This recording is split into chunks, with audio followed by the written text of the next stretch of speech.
সালামু আলাইকুম। The football জোনে আপনাদের সবাইকেই স্বাগত। কোপা দেল রের শেষ চারে আতলেতিকো মাদ্রিদের মুখোমুখি হবে বার্সেলোনা। আজ ড্রয়ে দিয়েগো সিমিওনে ক্লাবটিকে পেল হান্সি ফ্লিকের ক্লাব।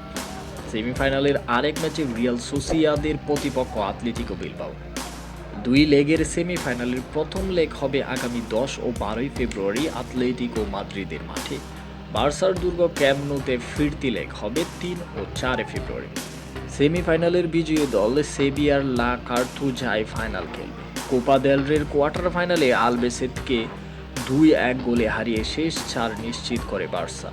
স্পেনের দ্বিতীয় সারির এই ক্লাব এর আগে শেষ 16তে রিয়াল মাদ্রিদকে বিদায় করে চমকে দেয়। তবে অঘটনের শিকার হয়নি কাতালানরা। লামিনে ইয়ামাল ও রোনাল্ড আরাউহোর গোলে সেমির টিকিট কাটে এই প্রতিযোগিতার সবচেয়ে সফল দল। কোয়ার্টার ফাইনালে রিয়াল বেতিসকে 5-0 গোলে উড়িয়ে দিয়ে সেমি নিশ্চিত করে আতলেতিকো মাদ্রিদ। একটি করে গোল করেন David Hancko, Giuliano Simeone, Ademola Lookman, Antoine Griezmann ও তিয়াগো আলমাদা। কোপা দেল রের সবচেয়ে সফল দল বার্সা।